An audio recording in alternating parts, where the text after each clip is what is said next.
ce que je vous propose, c'est, si vous avez des questions, bien évidemment, de vous manifester. Alors, j'en ai vu passer une tout à l'heure, donc c'est pour ça que je vais tout de suite m'adresser à lui. Il y a Abdouka qui, du Sénégal, a posé une question tout à l'heure, hein, pour Amal ou Maïma. Est-ce que, Abdouka, tu veux prendre la parole?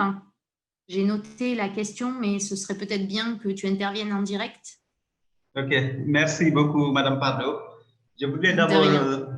remercier et féliciter aussi les organisateurs de ce panel parce que depuis hier, on assiste à d'excellentes et pertinentes présentations. Et donc, je vous félicite. Je voulais intervenir sur la belle présentation. Toutes les présentations sont belles, hein, mais je voulais intervenir sur la présentation d'Amad quand elle a parlé de la cuisine et des gens, même si bonjour à tout le monde. Effectivement, je suis Ndele Paul Patrick, je suis doctorant à l'Université de Yaoundé 1. Disons, c'est ma dernière année.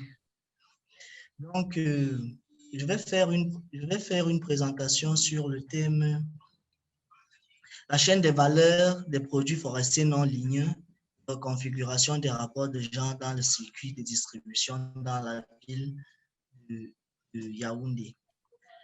Donc, on aura une petite introduction. Ensuite, on va présenter la méthodologie et on parlera des résultats et on va conclure. J'espère qu'on me suit.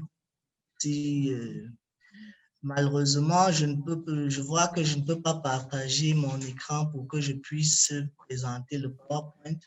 Donc, alors, je vais essayer Nous vous entendons très bien. Pour la présentation, je pense que ça peut être possible. Tout à fait, effectivement. Je viens d'activer ce droit-là, Paul Patrick. Vous pouvez maintenant, normalement, partager votre écran. Pardon? Je viens d'activer ce droit, ouais. Je veux bien que vous réessayiez, merci. Voilà, c'est fait. Et nous voyons très bien la présentation. Merci beaucoup. Enfin, très bien, mais je ne sais pas si c'est que moi, mais ce n'est pas très lisible en fait. Non, effectivement, nous aussi, il y a une toute petite pixelisation, mais je pense que ça va. Ça devrait aller. Voilà, c'est bon. Ça y est. Donc, comme je disais, je vais exposer sur la chaîne de valeur des produits forestiers non linéaires et la configuration des rapports de genre dans le circuit de distribution dans la ville de Yaoundé, le cas du Jansan. Déjà, le Jansan, de son nom scientifique Ricino-dendron odolotii, est une espèce fruitière endémique des zones forestières tropicales d'Afrique centrale et de l'Ouest. Donc, on retrouve facilement le Jansan au Congo, au Cameroun, en Côte d'Ivoire, en RCA. C'est un grand arbre qui appartient à la famille des euphorbiacées qui peut atteindre 40 mètres de hauteur et 1,20 mètres de diamètre. Le fruit d'un jansan contient 1 à 3 graines oléagineuses très riches en éléments nutritifs et utilisées pour épaissir et aromatiser des sauces. Pour illustrer la richesse des éléments nutritifs dans le cadre du jansan, pour illustrer les éléments nutritifs du jansan, on a pour une sauce de poisson, pour 100 grammes, si on remplace l'arachide par le jansan, on gagne 0,6 grammes de protéines, 117 mg de calcium et 51,6 mg de fer. Et si on remplace le pistache par les graines de jansan, on gagne 44,9 mg de fer et on perd cependant 27 mg de calcium. Donc, le jansan possède en outre une importante valeur économique, une source de revenus qu'il génère pour les populations, notamment en milieu rural. Mais de plus en plus, avec l'augmentation des populations en ville, avec le déplacement des populations, le jansan devient également une valeur économique pour des populations en milieu urbain. Donc, son approvisionnement en ville décrit donc une chaîne de valeur et de nombreux rapports entre différents acteurs, rappelle ainsi un véritable laboratoire social. On dit que la distribution de ce produit semble contribuer à la reconfiguration des rapports sociaux aussi bien au sein des ménages que dans la communauté. Il convient donc, lors de se questionner sur la manière dont cette reconfiguration est faite et surtout comment elle influence les repas de la population en ville. Nous nous sommes fixés donc pour objectif pour ce travail de faire une analyse de la configuration des rapports de genre dans la chaîne de distribution du Jansan dans la ville de Yaoundé au Cameroun. L'image que vous voyez à droite, c'est justement les graines de Jansan après décortiquage et séchage. C'est une photo que j'ai prise sur le terrain. Donc, en termes de méthode, on a utilisé la méthodologie, dans la démarche méthodologique, à la fois prospective et explicative. Elle permet la conception d'une approche d'appréhension des rapports de genre à partir d'une analyse de la chaîne de valeur dans l'approvisionnement du Jansan dans les marchés de Yaoundé. Donc, l'étude a été menée auprès de 150 personnes composées de 80 femmes et de 70 hommes. L'image que vous voyez à gauche décrit un peu le circuit de distribution du Jansan, le circuit de distribution du Jansan, du producteur en ville jusqu'au consommateur final qui est dans la ville de Yaoundé. Nous avons fait abstraction des autres destinations du produit, notamment dans d'autres villes, dans la sous-région et même hors de l'Afrique. Donc, nous nous sommes focalisés sur le consommateur dans un marché directement accessible aux paysans. Donc, on dit que la distribution du Jansan fait intervenir tour à tour des producteurs, des consommateurs semi-micro et des consommateurs dans les marchés de Yaoundé. On voit qu'au niveau du milieu périurbain, on a ce qu'on appelle des courtiers qui collectent le Jansan auprès des paysans et approvisionnent les semi-grossistes en ville. Maintenant, les semi-grossistes vont approvisionner les détaillants. Les consommateurs vont s'approvisionner auprès des détaillants. On dit dans la chaîne, les femmes dans cette chaîne de la vie des enquêtés représentent 81,6% dans la production, 52,4% dans le commerce de ces micros et 67,3% dans le commerce de détail. En termes de valeur ajoutée, la production dégage en pourcentage 16,80%, 38,40% pour le commerce de ces micros et 44,8% pour le commerce de détail. Donc, on peut voir déjà le premier rapport de genre. Le premier rapport de genre, en ce moment, c'est entre les paysans qui sont des producteurs et puis les courtiers, les autres vendeurs qui interviennent dans la chaîne. Les producteurs qui sont déjà en défaveur par rapport à qui gagnent moins par rapport à leur production.